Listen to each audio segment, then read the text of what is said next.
វីដេអូនេះបង្ហាញពីរបៀបក្នុងការដាក់ story ឲ្យវាចេញជាមួយនឹង product Amazon បែបនេះហើយនឹង post វីដេអូរៀលឲ្យវាសូជាមួយនឹង product Amazon បែបនេះអញ្ចឹងសម្រាប់បងប្អូនយើងដែលគាត់ចង់សាកល្បងធ្វើជាមួយនឹង Amazon Affiliate connect ជាមួយនឹង Facebook page របស់យើងហ្នឹងណាអញ្ចឹងអាចមើលវីដេអូនេះបានជាដំបូងត្រូវបង្កើតជាមួយនឹង account amazon.com យើងចូល website amazon.com ទៅហើយយើង follow ទៅតាម step ដែលខ្ញុំបង្ហាញនៅក្នុងវីដេអូហ្នឹងទៅ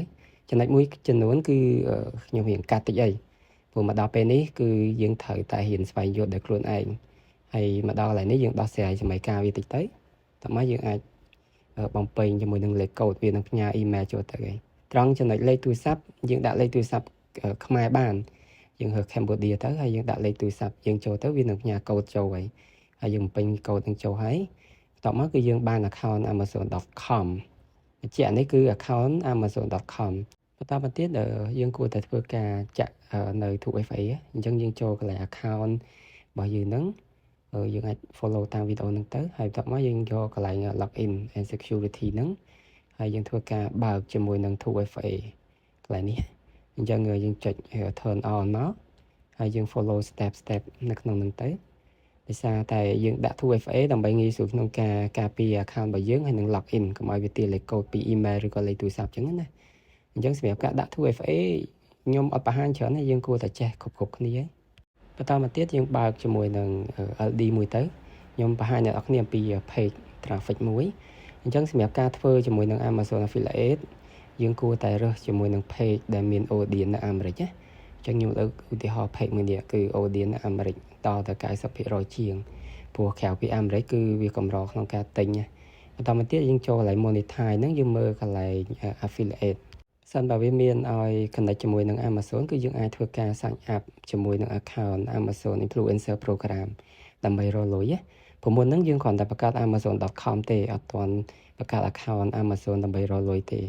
ហើយសម្រាប់ការបង្កើត Amazon Influencer Program ហ្នឹងគឺយើងអាច connect ជាមួយនឹង account amazon.com របស់យើងបានអញ្ចឹងយើងពេញ email លេខទូរស័ព្ទហើយនឹង 2FA code ទៅមកដល់ចំណុចនេះគឺយើងបានជាមួយនឹង store Amazon Affiliate របស់យើងមួយអញ្ចឹងកន្លែងនេះគឺយើងពេញរូបមួយមកហើយនឹង address ចំពោះ address យើងអាចដាក់ខ្មែរបានអត់ជាបញ្ហាអីទេវាអត់ប្រកាន់ទេអញ្ចឹងណាអញ្ចឹងយើងអាចដាក់ address ខ្លួនឯងទៅហើយយើង tick ខាងក្រោមមកយើងចុចបន្តទៅមុខទៀតអញ្ចឹងពេលយើងចុចបន្តកន្លែងនេះគឺយើងនឹងទទួលបានជាមួយនឹង account influencer program ឬក៏យើងអាចនិយាយបានថា account ដើម្បីរកលុយពីការលក់ product បានកម្រៃជើងសារភ្ជាប់ជាមួយនឹង Facebook page របស់យើងអញ្ចឹងណាដោយសារតែឥឡូវ Facebook វា update ច្រើនអញ្ចឹងសម្រាប់ page មួយយើង connect បាន account មួយអញ្ចឹងបើសិនជាយើងធ្វើ page ច្រើនលុះត្រាតែយើងបង្កើត account Amazon Influencer Program ច្រើនអញ្ចឹងវារៀងពិបាកបន្តិចបន្ទាប់ពីយើងបង្កើត account Amazon Influencer Program ហើយយើង refresh លើ browser ហ្នឹងយើងឃើញ Amazon website ហ្នឹងគឺវាមានចេញ toolbar ខាងលើហ្នឹងដោយសារតែ account របស់យើងហ្នឹងគឺប្រែក្លាយទៅជា account ដែលអាចរកលុយបាននៅក្នុង Amazon ហើយការតភ្ជាប់ account influencer program ចូលទៅកាន់ page Facebook ហ្នឹងគឺដើម្បីឲ្យការ post រៀលរបស់យើងហ្នឹងយើងអាចដាក់ link product ទៅវានឹងចេញ pop up នៅលើវីដេអូរបស់យើងអញ្ចឹងណាដោយសារ Facebook គឺវា update បើពីមុនវិញគឺយើងមិនបាច់ connect ក៏យើងអាចដាក់ link បានដែរប៉ុន្តែឥឡូវ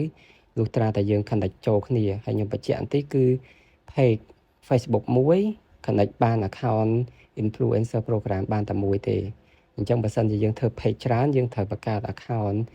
Amazon Influencer Program នឹងច្រើនដូចគ្នាអញ្ចឹងវាពិបាកបន្តិច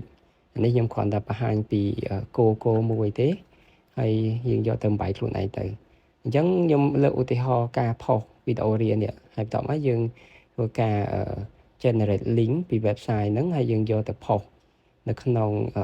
វីដេអូរៀនទៅដើម្បីឲ្យវា pop up អញ្ចឹងណាប៉ុន្តែក៏យើងអាចប្រើ tool នៅក្នុង Facebook page នឹងស្រាប់ដែរតែវារៀងពិបាកបន្តិចបើយើងយក link ពី website គឺវាងាយស្រួលជាងហើយនៅពេលដែលយើង connect គ្នាគឺយើងអាច post link ចូលទៅកាន់វីដេអូរៀលយើងបានហើយនៅពេលដែលយើង post ទៅវានឹង load pop up នៅលើវីដេអូរៀលរបស់យើងណាអញ្ចឹងវានឹង load បែបនេះខ្ញុំបង្ហាញដល់អ្នកគ្នាខ្ញុំចុចលើវីដេអូរៀលទៅវានឹង load pop up product ដែលយើងបានដាក់នៅក្នុងវីដេអូរៀលហ្នឹងអញ្ចឹងការ load បែបហ្នឹងគឺវាជួយឲ្យ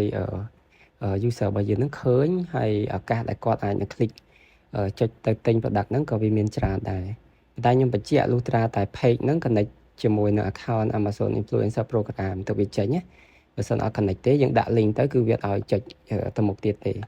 ហើយសម្រាប់ការដាក់ story គឺយើងមិនបាច់ connect ក៏យើងអាចដាក់បានដែរ story ប៉ុន្តែតាម page ដែរ page ខ្លះដាក់ទៅវាអត់ load ចេញ page ខ្លះវា load ចេញ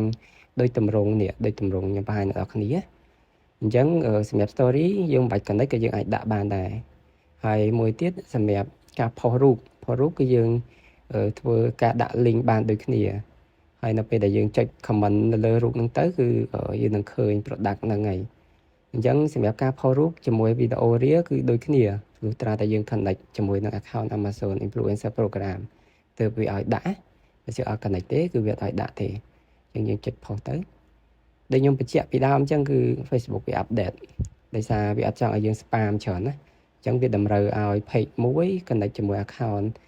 Influencer Program មួយអញ្ចឹងបើសិន page ច្រើនព្រោះត្រាតែ account ខុសគ្នាច្រើន account Amazon Influencer Program ណាអញ្ចឹងពេលដែលយើង post រូបទៅយើងចុច comment ទៅឬក៏ user គាត់ចុច comment ទៅគាត់នឹងឃើញ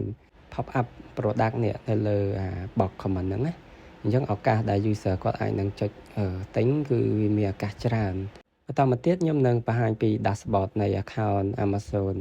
Influencer Program របស់យើងឬក៏ Amazon Affiliate អញ្ចឹងគឺវាមានទម្រង់បែបនេះហើយលក្ខខណ្ឌរបស់វាយើងត្រូវលក់ product ឲ្យបានមួយក្នុងរយៈពេល3ខែសម្រាប់ account ដែលយើងបង្កើតថ្មីទី1វាត្រូវ review សិនពេលដែលវា review ជាប់គឺវាលែង load អា notification ខាងលើហ្នឹងហើយពេលដែលជាប់ហើយយើងតម្រូវឲ្យធ្វើការបំពេញតាក់ហើយសម្រាប់ឥឡូវគឺវា update តាក់មាន2មានអាមេរិកហើយនិងកាណាដាហើយបន្ទាប់ពីបំពេញតាក់ហើយយើងអាច add payout ចូលសម្រាប់ payout គឺវា support Payoneer ហើយនិង Wish PayPal គឺអត់ support ទេអញ្ចឹងវីដេអូបន្ទាប់ខ្ញុំនឹងបង្ហាញពីរបៀប update តាក់ហើយនិង payout អរគុណបាយបាយ